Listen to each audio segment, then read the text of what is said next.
We're going to hand over to our health and safety guru now, Colin. He's just going to share with you a couple of things that are going on at the moment, some updates, some things for you to consider.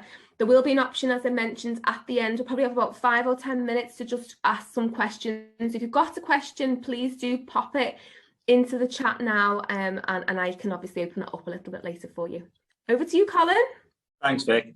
Yeah, hi, everybody. Yeah, it's nice to see some familiar faces, nice to be introduced to others as well. But I think it's a good opportunity now for us to think about, this coming back to this normality, if you like, or this new normal that we're getting now in living with COVID. And I think it's just a timely reminder for us to just take a step back and take stock of where we are from a health and safety point of view, and think about what has changed in your business. How is the changes that you're implementing in your business, how has that impacted on the business? And then maybe revisiting, for instance, your health and safety policy in terms of saying, is this reflective of who we are now? Does this actually meet the purpose for who we are and how we work? Have we introduced new work patterns? Have we introduced new ways of working, which then may impact on how people's risks are changing?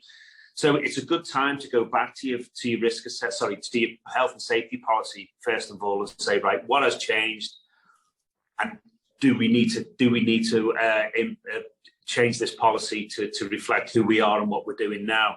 And obviously, falling from that, you need then to look at your risk assessments and ensuring that again they reflect what is in existence in your business now as well. I think one of the big things that's coming out of it, there's been a lot of people who have adopted this hybrid model or remote working, and I think for me, one of the big things that are coming through now is there seems to be two schools of thought.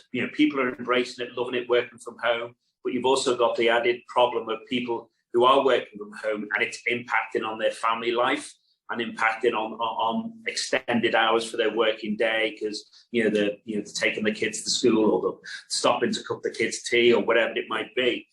But I think you need to be careful as employers to make sure that you're not just complacent with this, and make sure that you're putting the right measures in place to ensure that it's not going to impact on them, not necessarily from a physical point of view, but from their well-being point of view as well.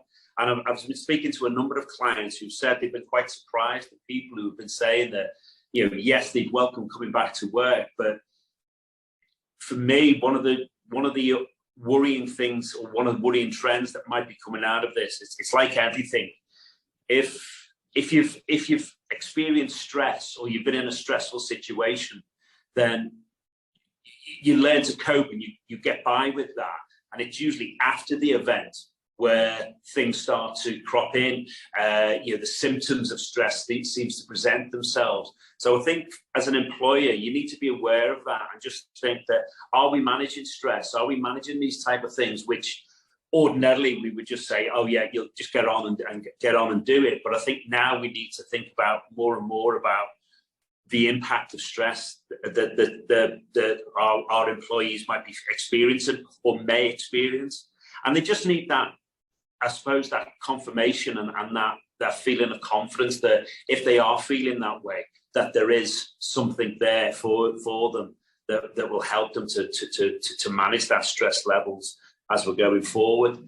And I think as well, we need to think about, COVID hasn't gone away as a risk, but we all have to now live with it.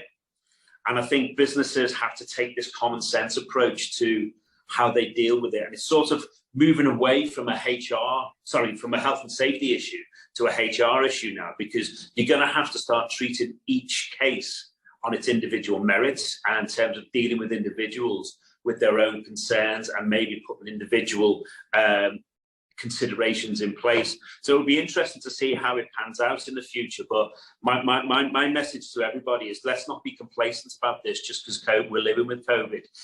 It's the aftermath that we've got to be focusing on, and we've got to really think about, are we putting all those right measures in place, and are we producing the right kind of measures that will help us move forward with that. That's really my message for you today, and I'm sure Vic will touch base with a few things. And please, if you have any questions or any issues or points that you want to raise, please raise them. Thank you. Thanks, Colin. I know we're going to do the questions at the end, but I just did have one question, and I'm like, I'll forget if I don't ask it now.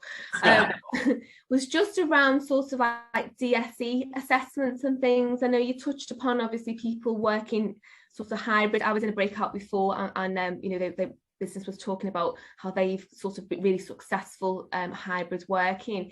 Is there just anything that we do need to bear in mind now and consider some good housekeeping? Yeah, I mean, I think anybody that's working from home, it's very difficult for you as an employer to control people's people's home as a working environment.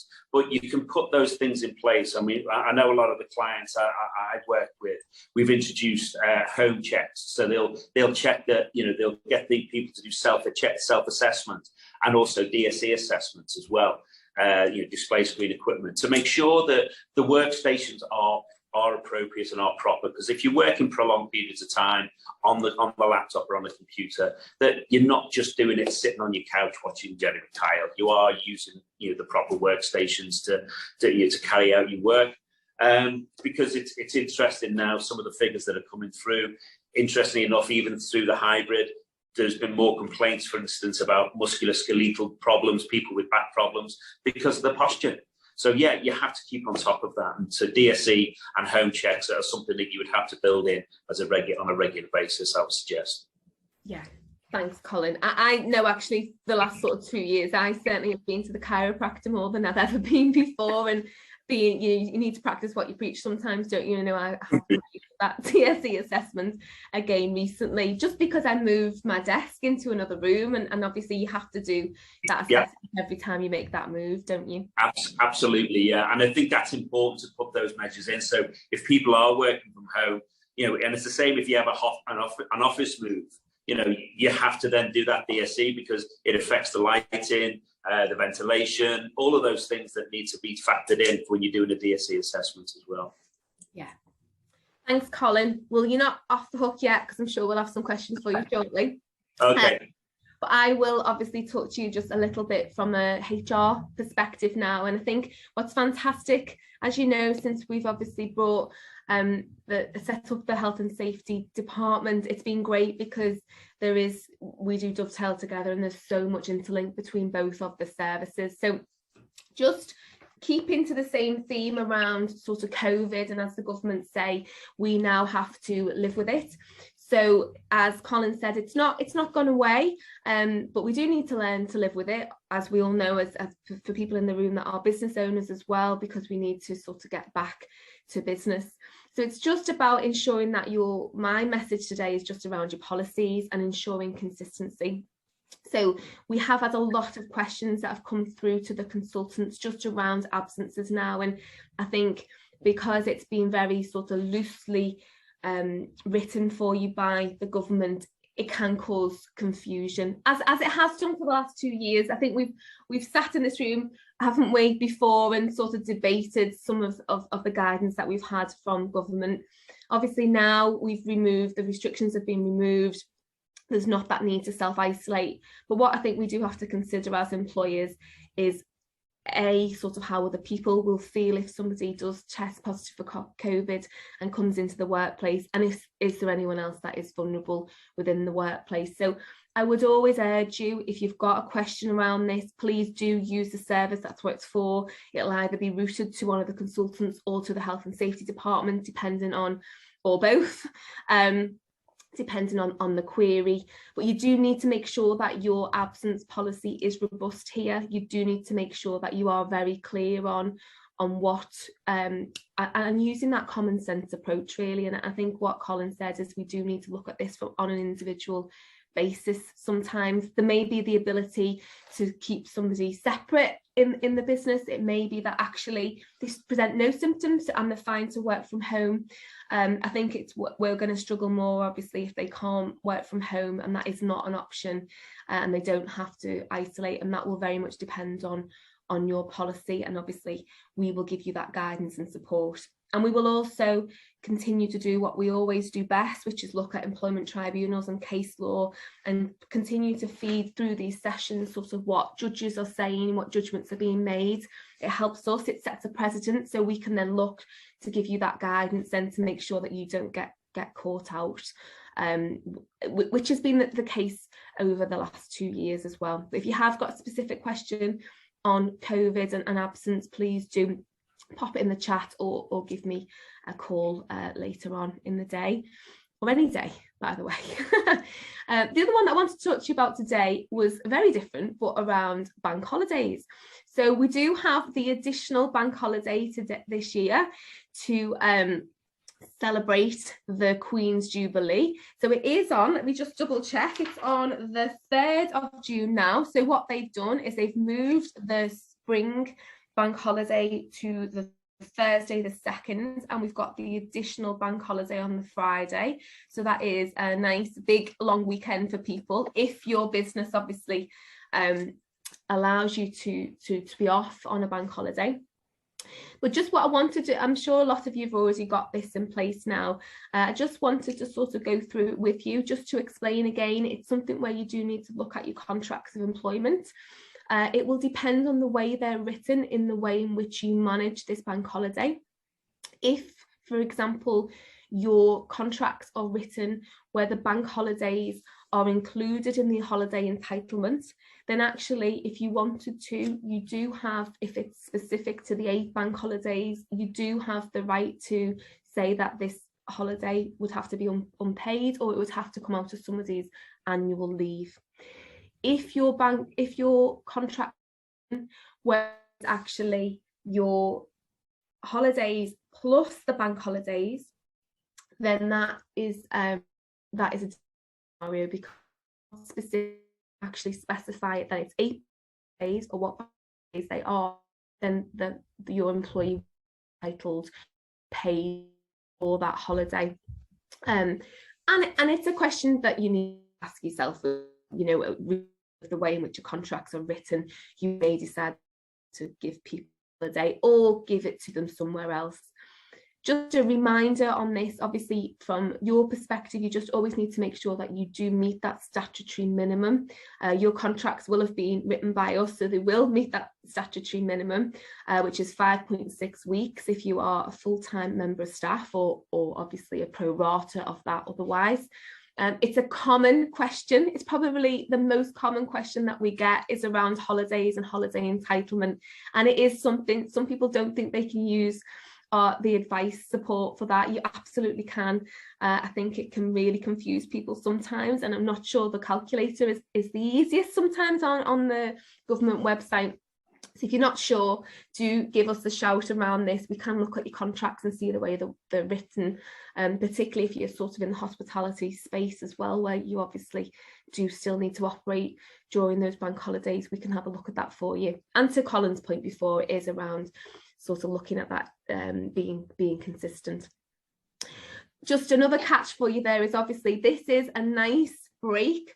So it may be, if you haven't put something in place at the moment, just bear in mind you may get a surge of people trying to book time around this so that they can effectively have sort of 9 consecutive days off. So if you do use our software, if you do use OneHR, there is a way in which you can put some rules in there just to ensure that you don't have everybody off at the same time. So if you haven't got that in place, do give one of the OneHR team a shout and we can make sure that you do put that in place. And just obviously, I'm just thinking from a resource planning perspective, make sure that not everybody's off at that time. I do know certain people in my team that have already got it off. I know who you are. So I think, obviously, I'm conscious of time, and we're not spending too much time. The idea being just to give you a little bit of some guidance on what we're finding as a theme at the moment, or any updates in employment law or health and safety legislation. The point that I think Colin has made is a very vital point, and it does link to obviously HR as well, is around sort of mental health and well-being. I chaired a meeting with HR directors about 6 months ago now, and we talked about the pandemic, and we actually talked about there being a mental health pandemic, which I truly believe that there is. I think it's heightened even more so now since we have sort of had restrictions removed. I think people are starting to potentially really struggle with their mental health. So it's just something to consider. You know, HR is not just about sort of legislation and making sure that we've got your contracts in place. It is about ensuring and looking after your people. So if you do need any help with this, please do give the team a shout. We do have, it doesn't have to cost you the earth to put some great, fantastic wellbeing initiatives in place. You know, looking at EAP systems can be really cheap now, but it's making sure that we look after our people, and I would just want to flag that we are finding through our client base that a lot of businesses are having people really struggling, but at the point where actually they're going off sick, you know, and they're not well anymore, and then it's trying to then get that person back into the place, you know, and you don't to get to that situation. So it's about maybe putting some initiatives now, maybe looking at mental health first aiders, lots of, maybe we'll do a whole session for you, but just see today, I think it is something that we're not going to go, and as sort of professionals, health and safety and employees, we do need that, and do need that is of your strategy this year. So just in terms of